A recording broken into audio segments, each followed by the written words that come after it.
Dinipensahan naman ng mga taga-Bamban Tarlac si Mayor Alice Guo sa gitna ng issue ng alkalde sa kanyang citizenship. Bata pa lang daw si Mayor Guo, kilala na raw nila ito. Yan ang pampagising na balita ni Gary De Leon. Sa gitna ng pagdududa tungkol sa pagka-Pilipino ni Banban Mayor Alice Guo, naniniwala ang mga residente sa Barangay Virgen de los Remedios na tunay na Pilipino ang kanilang alkalde. Sa barangay nito lumaki at nakitira si Mayor Guo. Ang mayora po namin, tunay na Pilipino. Dito po siya nakatira sa BDR. Mayroon po siyang farm doon. Doon na po siya lumaki. Tinuro pa ng isang residente sa News 5 ang lupaing pagmamayari ng pamilya ni Guo. Madalas daw nilang nakikita doon si Guo noong 7 taong gulang pa lang siya. Nagigipaglaro sa kapitbahay, yung anak ng kapitbahay namin doon. Doon sa bukid nila doon. Bago raw tumakbo bilang mayor ng Bamban, pagbababoy raw ang hanap buhay ng alkalde sa lugar.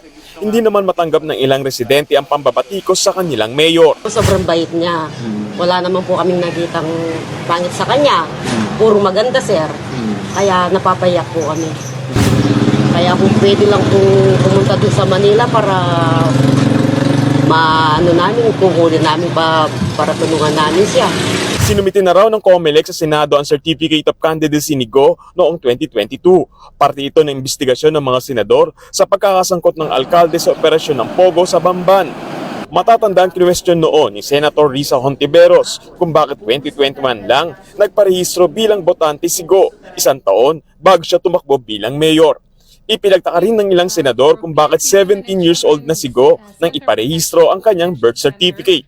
Pero ayon sa COMELEC, wala namang question noon sa COC ni Guo. Sa Certificate of Candidacy, may declaration doon, I am a citizen of the Philippines. Kung mapapatunayan na hindi naman pala talaga siya Filipino citizen, ay siya po ay pwedeng maging liable o makasuhan ng perjury. Pero again, hindi po nire-require ng ating batas na magsasubmit ng dagdag na dokumento para lang patunayan na ikaw ay of age, wala pong birth certificate requirement, para lang patunayan na ikaw ay Filipino citizen. Dagdag pa ng COMELEC, hindi parte ng kanilang tungkulin na tingnan kung totoo ang deklarasyon ng mga COC ng kandidato.